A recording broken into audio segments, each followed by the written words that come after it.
Do not watch this video if it is late at night, okay? Some of you guys wanted scary content. Here it is. I'm scared, and it's not night. This may be the scariest story ever that I've ever heard. A guy writes his experience and he says that his wife started peeking at him. At first, it was pranks. So he'd be like in the kitchen cooking his dinner. Hold on, why is there a note here that says we're going to see the pictures and footage that he collected of his wife peeking? I don't even know what that means. I don't know if I want to know. And he'd notice, or he'd feel like someone was watching him, and he'd turn around and his wife was just... He said that it always used to make him jump, make him scared. She was hiding behind walls, under tables. And she'd never say anything. When she was caught, she'd just run away. Just started doing it in really obscure places. Like she'd get in an ottoman and just have her eyes poking out. Yeah, the goosebumps on my legs. So that's peeking. Literally just... I would have filed for divorce so fast. You have no idea. It really started to freak him out and scare him, so he used to shout at her. And then he said that it kind of stopped for a bit. And while they were having dinner one night, he said, "Oh, you're not peeking at me anymore." And she said, "Maybe I'm just getting better at it and you're not noticing me." But then it starts getting creepy again, and he's noticing her a bit more. It's scaring him even more that she's not reacting to it. She's not laughing, she's not going, "Hey, I got you." She just runs away, walks away, and never acknowledges it. And there's one time where he's in the bathroom and he's hearing like this weird sound.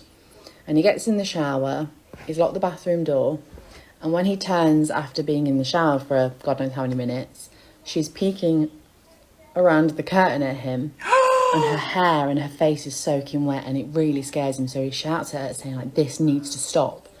And she goes, and he gets out the shower and he locks the bathroom door because he's too scared to be around his wife. And he says he's in this room for 45, 50 minutes, and he starts hearing this like really like heavy breathing, but like excited breathing, and he thinks that she's next to the door, but he's too scared to look underneath the door in case she's under there staring. And then he says that he's working up the courage to unlock the door when he notices the cupboard in the bathroom door is slightly ajar, and she's just been in that cupboard. I feel sick saying this. She's just standing in this cupboard, just staring at him. No. No thanks. I'm telling you. Divorce. That's your marriage? I didn't even know peeking was a thing. This is my first time hearing of this. I just sounded possessed right there. 45, 50 minutes, and she looks excited that he's caught her out. So he unlocks the door, he runs to the bedroom, grabs the bag and gets in his car and drives away because he's like, "I don't want to live like this. It's gone further than a prank. She's scaring me."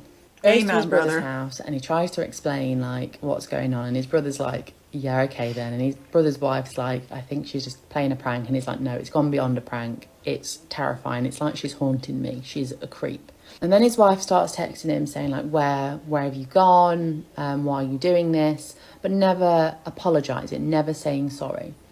And he just replies like, "You know what you're doing until you admit to what you're doing and it stops. I'm not coming home."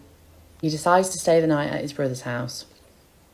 And tell me she's peeking at his brother's house. For bed, they're in the lounge. She's there at the window, and there's like saliva marks on the window, and she's just staring at them. And they all get creeped out, they all scream, and then she's gone.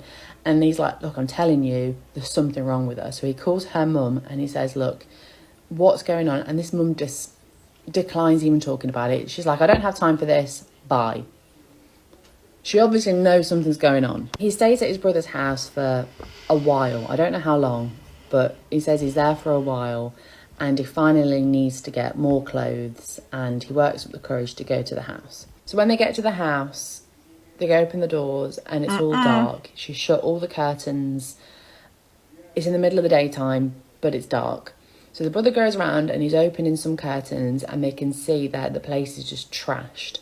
And all of the like family photos have just been shattered. She just trashed the place. And he goes upstairs to the bedroom to get his clothes. And as he's going up the stairs, he can smell rot and decay. Oh. Oh. I am scared for what is to come. What is the rotting smell? Let's hope that it is YouTube friendly.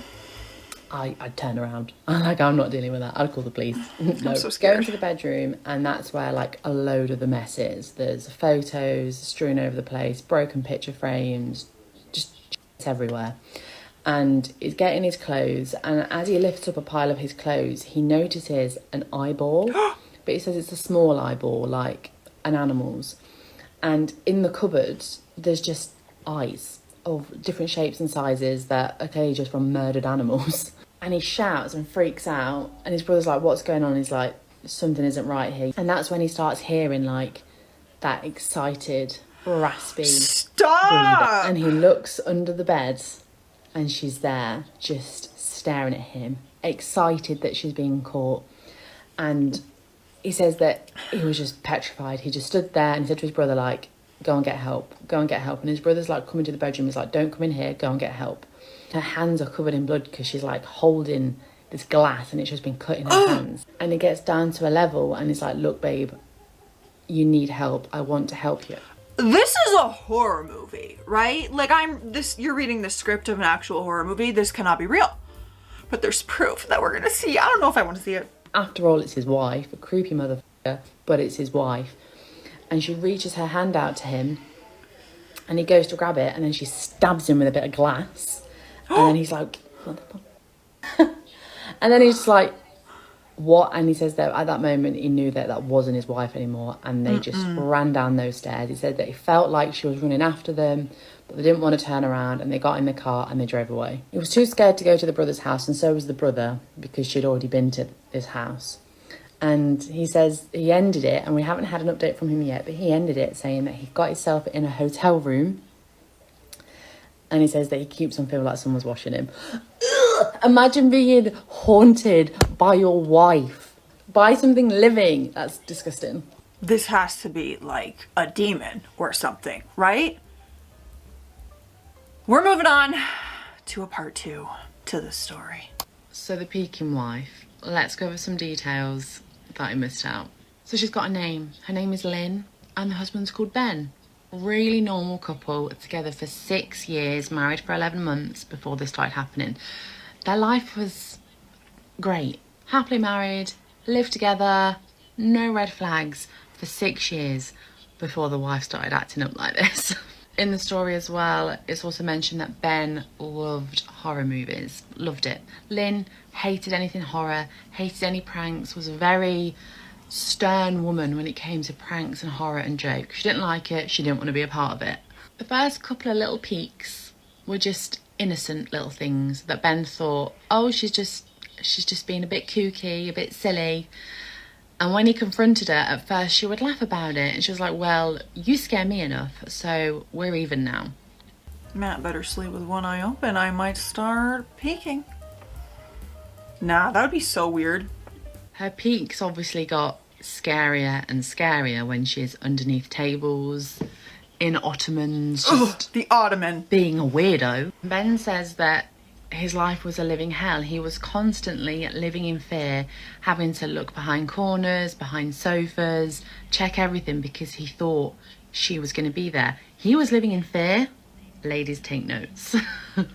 It got really scary when she was peeking at him in the shower.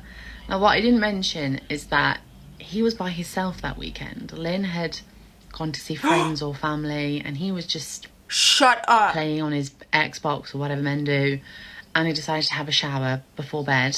And I'm going to read out what's actually written because it is gross. It's disgusting. Lynn was peeking from behind the shower curtain, her entire head stretched into the shower, leaving just her body outside. Her long dark hair hung against the curtain, the ends dripping with water. Her mouth hung open in a terrible grin, eyes wide and red as if she hadn't blinked in a while. I screamed and jumped back against the wall. She didn't move, nor did her smile waver. Her makeup ran down her cheeks into 2 black streaks. She looked giddy and completely deranged. Yeah, we stood like that for a few minutes, neither of us saying a word. Finally, after what felt like forever, she slowly pulled her head back out of the shower, and I watched her blurry figure through the curtain as she moved backwards towards the bathroom door. Now we know that she never left. She just pretended to leave and stood in the bathroom with him for 45 minutes, staring at him from a cupboard. He married that. Let me tell you. I would not react well to this. Now, when he stayed at his brother's house, we know she was creeping on him there. And she was sending him some texts. These texts read, "Can we talk? I love you. Please call me. I'm really worried. Can you answer? Just come home." We know when he goes home, no, there's an absolute crime scene for animals, eyeballs everywhere, just awful.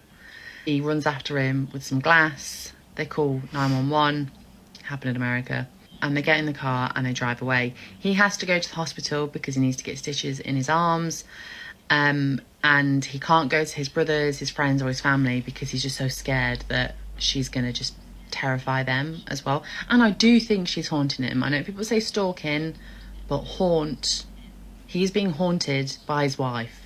It's disgusting. Stalking? Like, we live together. How do you even explain this to anyone? To someone at the hospital? To a police officer? How do you possibly explain this? My wife is peeking at me. You sound crazy. He goes to a motel and he's just there for a little while until he gets a text from her that says, "I found you," with a picture of the motel attached. No. Now it's considered stalking. We're moving on to the actual photographs that this husband has attached with the story. So let's see if we can find her peeking. I have a feeling I'm gonna have nightmares. Ooh, I don't even want to press play. I see it. I see her eyes in the ottoman. Don't look at me, weirdo. Yeah, that ottoman is like the worst. Don't look at me. In the doorway. I can see it. I can see her. There's a video. Oh, hold on. Hold on. Oh, that's really dark. My brightness is all the way up, but I see the slobber and everything on the window like they said. I don't want to keep watching. I don't even see her. Ew. I see her. Oh, look at her outside.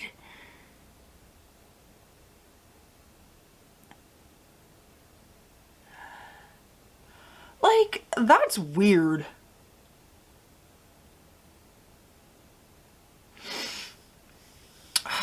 Girl, we need to get you some help. Oh, I don't like that. I'm not watching this. I don't trust nobody.